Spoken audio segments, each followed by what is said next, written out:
Netflix has given us a bunch of gems over the years, but not every series they've made has been a hit. Some Netflix original TV series have been a huge miss, and fans feel like they were a total letdown. In today's video, we'll be taking a look at some of the worst Netflix originals. Let's dive into the video to see just what these are. Starting at number 10, it's Emily in Paris. With an IMDb rating of 6.9, this is a series many people love or hate. That said, the biggest issue with Emily in Paris is that despite its cute shots of Paris and nice little outfits, the series is hugely problematic. Its main character considers herself quite charming, but is unaware that all of her actions showcase ugly American behavior. Emily superficially romanticizes the idea of Paris, and the entire thing comes off as very annoying, especially if you're from there. Most of the comedy in the series, if you can call it that, comes down to using dated jokes repeatedly. What makes it worse is that these jokes are often based on French stereotypes, meaning they weren't really funny to begin with. The show's problematic nature got so bad that the French media even openly talked against it. When the series received a Golden Globe nomination, it became an intensely heated topic, and many wondered how a series like this could earn such a nomination. This started an investigation, and it was found out that the Hollywood Foreign Press bribed the Golden Globes to get a spot. Whoops. Next, at number 9, it's Real Rob. Rob Schneider has an extensive list of films on Netflix, but unfortunately, they are not very well received by viewers. Real Rob, in particular, is considered one of his weakest productions on the streaming platform. In recent years, Schneider's reputation as a comedian has suffered, with many people perceiving him as a punchline rather than a serious performer. Unfortunately, Schneider's talent has not been able to translate into more successful or critically acclaimed projects on Netflix. During the early 2000s, he made tons of really bad comedies, and even South Park made fun of him for this. Real Rob tried to use the D-list actor's popularity persona by creating a self-aware series that starred Schneider as himself, though the entire series comes across as hugely dated, especially the bits of stand-up that are added in the middle. Even fans of the comedian found this one a bit too grating to watch. Moving on to number 8, it's Hoops. When it comes to this comedy, it's pretty much a given that if a series is making use of a lot of profanity, they are trying to cover the fact that their work isn't all that funny to begin with. It's just not funny to have to see a swear word after every other sentence. Usually, it's done to distract writers from the lack of good writing, and Hoops is definitely a series that serves as a good example of this. The show featured a hot-tempered high school basketball coach with a unique personality. He had the goal of transforming losers into winners. The premise is weak enough, but the constant use of profanity and shock humor made the series even tougher to watch. It feels like it was written by a 13-year-old who just learned about all the bad words. For a Netflix original, it was shockingly bad. We've also got to mention Haters Back Off for our number 7 spot. Having a completely obnoxious character as your protagonist can be well done. You've got to walk a fine line to make something like this work though. It's Always Sunny in Philadelphia is an example of a series that does this amazingly well, but the main characters, who are unlikable, do still have some elements that make them relatable to the audience, and shows like these need a lot of self-awareness so they don't appear jarring. Haters Back Off was a disappointment in many ways. The protagonist, Colleen, is a struggling musician who is, unfortunately, unlikable for much of the series. The show seems to rely on her being annoying for comedic effect, which falls flat and comes across as childish. This approach may work for brief YouTube videos targeted at young children, but it fails to deliver as a Netflix original series. Overall, the show fails to convey Colleen's aspirations effectively, and the series falls short in its attempts at humor. Then,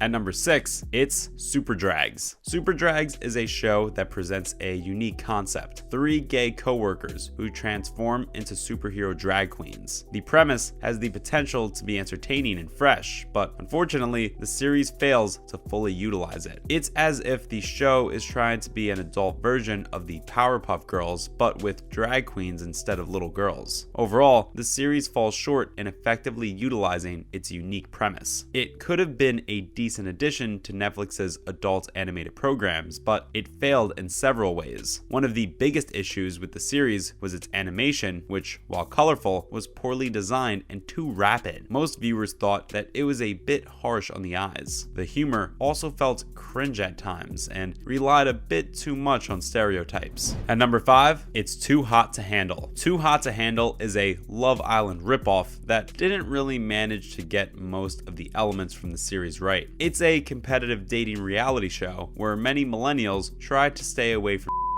If you're into shows like this, then maybe this is worth a watch, but for most people, the premise alone is enough to drive them away from it completely. It's just another in the line of many vapid reality shows that use imitation and drama to make up for the lack of any actual good content. Too Hot to Handle is especially bad because it's not even worthy of being something you can watch and enjoy simply because of how bad it is. Next, at number 4, it's Sexy Beasts. Sexy Beasts has a premise that's almost too weird to even say out loud, but we'll try our best. It's a combination of Love is Blind and Face Off. The idea is that people connect with each other on a more personal level, foregoing any kind of superficial attraction. And how exactly is this done, you may be wondering? Well, by having the people be placed under heavy prosthetics based on a type of animal, of course. The premise immediately falls apart when you realize that anyone that signed up for a show like this probably deserves to be single. Most people have really weird personalities, and the series can't make up for it with any other redeeming qualities. Sexy Beasts has a rating of 4.6 on IMDb, which probably tells you everything you need to know about it. Plus, at number 3, it's Chasing Cameron. Netflix has constantly tried to capture the youth and Gen Z culture, but most of their attempts come across as old executives trying to say, "What's up, kids?" to the rest of us. Chasing Cameron is a shining example of this. It's a great depiction of what the old generation thinks younger folk want to see. It's clearly not the best way to represent young people. It's set when Vine was the biggest platform, and TikTok hadn't made an appearance yet. It centers around Cameron Dallas, a Viner and social media influencer who, alongside other people that act just like him, tries to chase fame. Just about everyone in this series takes themselves way too seriously. Young people tend to be like this, but why exactly this needed to be turned into a Netflix original is beyond us. Giving money and a camera to people like this is like waiting for the chaos to happen. It just leads them indulging in their terrible behavior and, in some ways, even getting rewarded for it. Doesn't make for great television, if that's what you were wondering. The series sits at a 3.6 on IMDb, so it's clear that no one liked this. For our number 2 spot, it's Richie Rich. When the original Richie Rich premiered in 1994, it was a very different time when it came to the world's social environment. Most people were alright with seeing a sitcom starring a rich and spoiled white kid, but it's clear that something like that isn't really going to be hit with audiences anymore. The 2015 reboot of the series was intended to appeal to modern audiences, but it failed to resonate and was instead seen as a shallow attempt to profit off the nostalgia of the original. The reboot received low ratings, currently standing at a 3.2 on IMDb, indicating a lack of demand for this type of adaptation. Most reviews describe it as a show that lacks an audience because it's terrible to watch at any age. Others thought the series might have had a shot if it resembled the original comic books more. Some just found it straight up revolting and painful to sit through, and we can definitely see where they're coming from. Finally, at number 1, it's Hype House. This is the lowest rated Netflix series ever made, and it doesn't take a genius to understand why. Both critics and audiences trashed Hype House. It's about a group of teenagers trying to make it big on social media. No one really knows any of these people, which probably means they didn't succeed in their goals. The show's portrayal of Gen Z is extremely irritating and lacks depth. Rather than delving into the complexities and nuances of the age group, it simply surface level stereotypes and does not accurately accurately depict the richness and diversity of the Gen Z experience. The series was poorly received by its intended audience, who felt that it was mocking and belittling them. Many viewers found the characters to be self-absorbed and annoying, and the show was criticized for its portrayal of fame-seeking behavior. Additionally, Netflix faced backlash for canceling other popular shows in order to make room for this series, which only added to its negative reception. Well, that is a wrap for this video. Which of these Netflix original TV series do you think was the best? Comment below, give this video a thumbs up, and subscribe to our channel for more videos like this.